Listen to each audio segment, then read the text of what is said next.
बिस्मिल्लाहिर्रहमानिर्रहीम। अस्सलाम वालेकुम वरहमतुल्लाहि वबरकातुहू।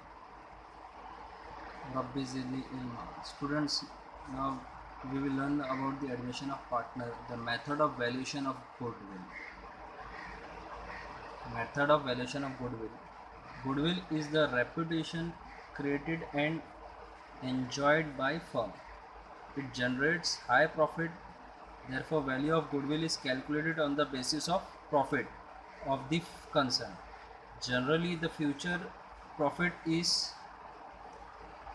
taken into account while asserting the value of goodwill. The future profits of the concerns are estimated by past profit, so the value of the goodwill is based on future profit estimated with the help of the past profit. The valuation of goodwill of the firm is made on the basis of certain method. There are various methods of valuation of goodwill, of which the following two main methods are included in the syllabus of 12th Commerce. The number one, average profit method. Using this method, the goodwill is valued calculated at certain number of years purchase of the average profit of the firm. The profit is to be considered as a base the valuation of goodwill because a single year's performance is not sufficient basis for judgment. Similarly, it is expected that the firm will earn average profit for the next certain numbers of years, and therefore goodwill is valued of certain numbers of years purchase of the average profit. तो जो पहला method है goodwill calculation का वो है average profit method. तो यहाँ पर 1 ईयर के प्रॉफिट में हम डिसाइड नहीं कर सकते कि भाई ये प्रॉफिटेबल बिजनेस है या पर्टिकुलर को अच्छा प्रॉफिट हुआ है कि नहीं हुआ है। तो नंबर्स ऑफ ईयर को कैलकुलेट करेंगे तो हमको एक एवरेज मिलेगा जिससे हम डिसाइड कर सकते हैं कि ये प्रॉफिटेबल है या नहीं है। अब यहाँ पर एडमिशन ऑफ पार्टनर के लिए भी एवरेज प्रॉफिट मेथड यूटिलाइज़ किया जाता है। और एवरेज मेथड नॉर्मली अगर आप जो आपके रिजल्ट्स है उस पर ऑब्ज़र्व करो तो एक कैलकुलेशन होता है, वो एवरेज परसेंटेज मिलता है। वो जैसे आपके 6 सब्जेक्ट्स होते हैं तो 6 सब्जेक्ट में जो भी आपको मार्क्स मिला है तो 6 सब्जेक्ट से डिवाइड किया जाता है उस मार्क्स को, उससे परसेंटेज कैलकुलेट किया जाता है या उससे एवरेज पता लगता है। बिल्कुल इसी तरह प्रॉफिट भी पता लगाया जाएगा। तो इसी को समझते हैं, कैलकुलेशन ऑफ प्रॉफिट करते हैं। तो सबसे पहला यहाँ पर एक एग्जांपल दिया है, उसी को समझ लेते हैं। इलस्ट्रेशन 2 में Asha and Usha are equal partner in a firm, profit and losses of last 6 years are as follows. तो यहाँ पे आशा और उषा इक्वल पार्टनर्स है और उनके 6 years के प्रॉफिट और लॉस की जानकारी दी गई है। तो 2006 में 88,000 का प्रॉफिट था, 2007 में 63,000 का लॉस हो गया, 2008 में 21,000 का लॉस था, 9 में 1,78,000 का प्रॉफिट हो गया, 2010 में 1,92,000 का प्रॉफिट है और 2011 में 2,38,000 का प्रॉफिट है। अब तो क्वेश्चन ये है कि calculate goodwill of the firm at 3 years purchase of average profit of the last 6 years। If Lata admitted a new partner, अगर लता को न्यू पार्टनर बोल के एडमिट किया और उसको बोला गया कि फ्यूचर में आपको 1/4 शेयर मिलेगा एज ए प्रॉफिट, तो how much goodwill amount should be brought by Lata. तो लता को गुडविल के नाम से कितना अमाउंट लेकर आना है बिजनेस में during the admission. For the same we have to calculate, क्योंकि हमारे पास जो क्वेश्चन दिया हुआ है वो 6 year का प्रॉफिट और लॉस का दिया है। तो हम सबसे पहले एवरेज प्रॉफिट पता लगाएंगे। तो average profit equals to formula है टोटल प्रॉफिट। तो यहाँ पे जो भी टोटल प्रॉफिट रहेगा उसको हम माइनस करेंगे टोटल लॉस से। तो total profit minus total loss, और यहाँ पर 6 year का डेटा दिया हुआ है तो नंबर्स ऑफ ईयर जो है वो 6 आएगा, divide by numbers of year यानी 6। Okay, average profit equals to जो भी टोटल प्रॉफिट है उसको प्लस करते हैं। 88,000 एक था, 1,78,000 था, 1,92,000 था और प्लस 2,38,000, और उसको माइनस किया जाएगा जो टोटल लॉस है उससे 63 और 21,000, यानी ये हो गया 84,000।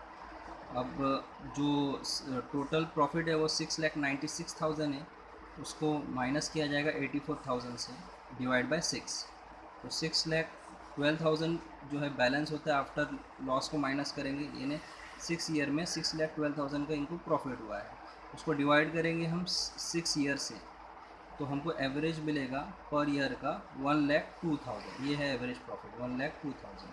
अब हमको कैलकुलेट करना है गुडविल, तो गुडविल का फॉर्मूला है goodwill equals to average profit, जो हमने अभी पता लगा एवरेज प्रॉफिट।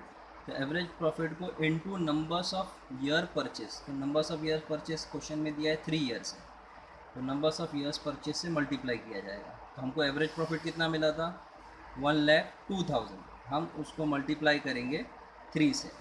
ओके, तो हमको टोटल गुडविल मिल जाता है 3,06,000। ये फर्म का गुडविल है, टोटल गुडविल है फर्म का 3,06,000।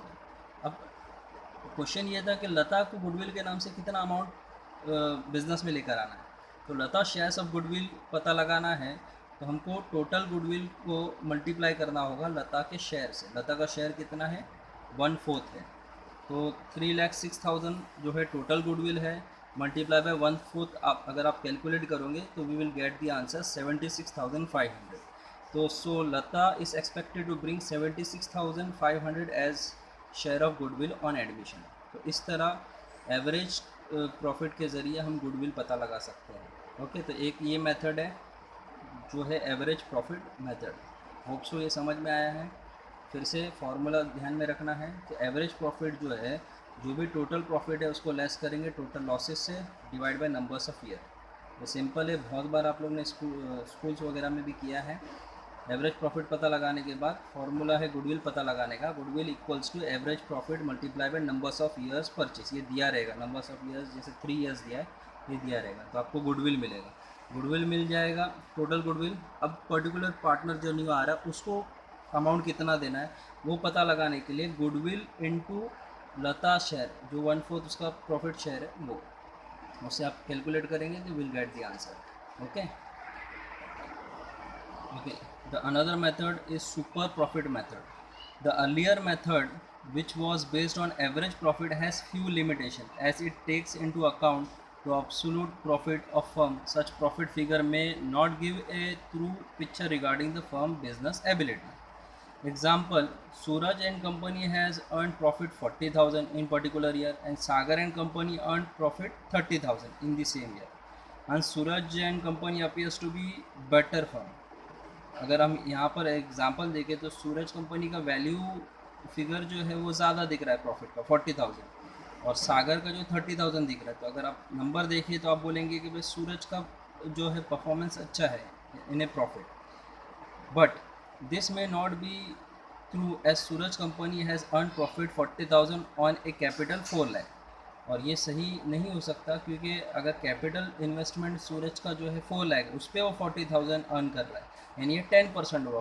4 लाख का 40,000 होता है 10%। ओके, इन रिटर्न उसको 10% मिला, किसको, सूरज एंड कंपनी। और अगर दूसरी तरफ on the other hand Sagar and company has earn profit 30,000 on a capital 2 lakh.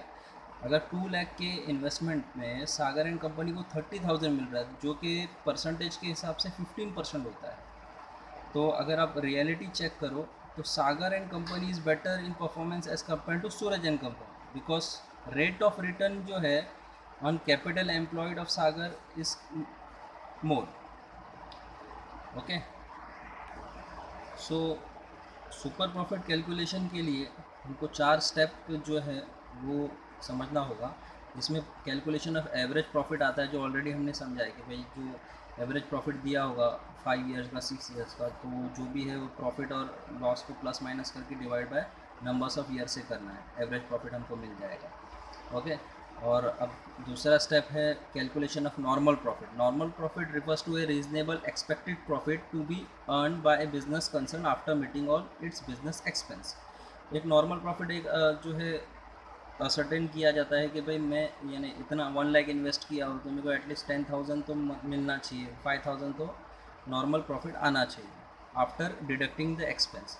तो इसको कैलकुलेट कैसा करेंगे, it is asserted by using the following formula. तो नॉर्मल प्रॉफिट को पता लगाने के लिए हम क्या करेंगे, equals to capital employed into NRR upon 100। तो NRR क्या है, नॉर्मल रेट ऑफ रिटर्न, यानी रेट ऑफ रिटर्न जो है परसेंटेज वाइज वो कितना होगा 100 में से, तो वो पता लगाना है। तो उससे हमें पता चल जाएगा नॉर्मल प्रॉफिट। ओके, अब कैपिटल एम्प्लॉयड क्या है, amount of capital use by the firm to run and manage the business activity, वही कैपिटल एम्प्लॉयड है।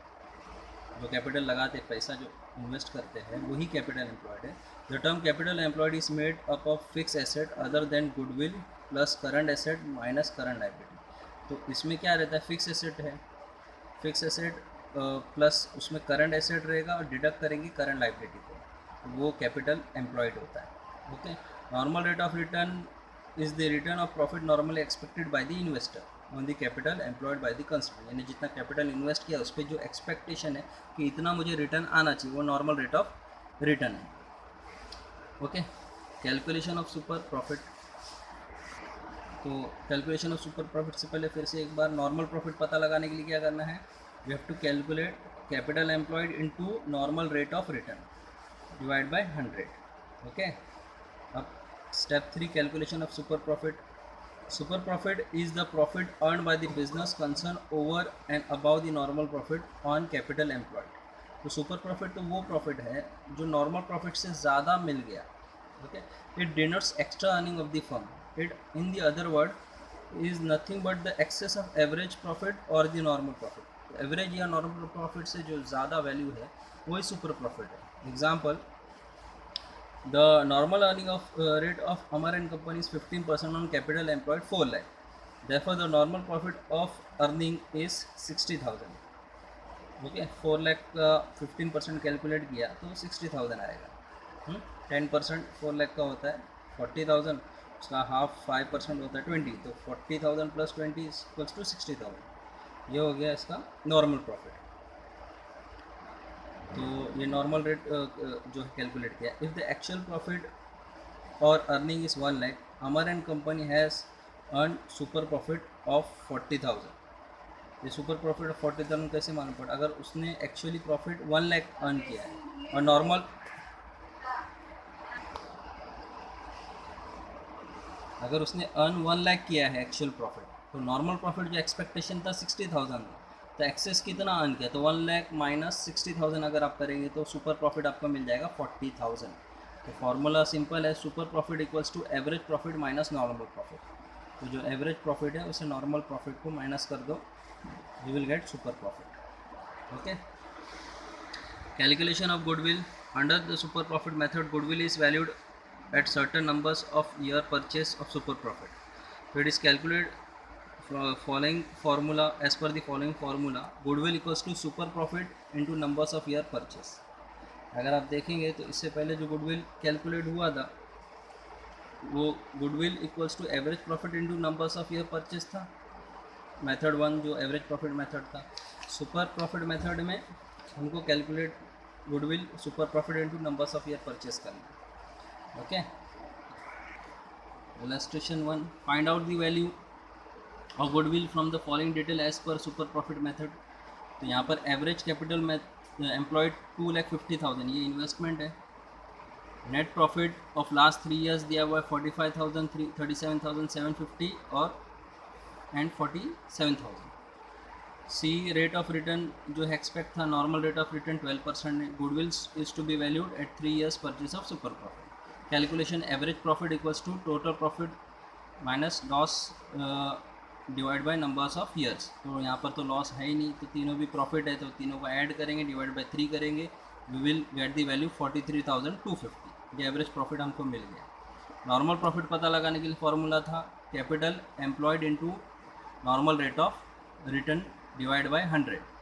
तो कैपिटल एम्प्लॉयड 2,50,000 है, इंटू 2,50,000 इंटू 12% बोला है, तो 12/100 लिखा जाएगा। We will calculate that and we will get the answer 30,000। Okay, तो ये मिल गया हमको, नॉर्मल प्रॉफिट भी मिल गया, एवरेज प्रॉफिट भी मिल गया। सुपर प्रॉफिट का फॉर्मूला है super profit equals to average profit minus normal profit. तो super profit equals to average profit minus normal profit. तो एवरेज प्रॉफिट कितना है 43,250, उसको माइनस करेंगे नॉर्मल प्रॉफिट जो है 30,000, तो बैलेंस रह गया 13,250। ये है सुपर प्रॉफिट। अब गुडविल का फॉर्मूला है super profit into numbers of years purchase. तो सुपर प्रॉफिट कितना है 13,250, उसको मल्टीप्लाई करेंगे नंबर्स ऑफ ईयर 3 ईयर्स, तो हमको मिलेगा वैल्यू गुडविल का 39,750। Okay, So this is the calculation of super profit method for goodwill. Hope so you understood the following method of goodwill. One is the average profit method and another is a super profit method. Okay, thank you. Jazakallahu khair. Assalamu alaikum wa rahmatullahi wa barakatuh.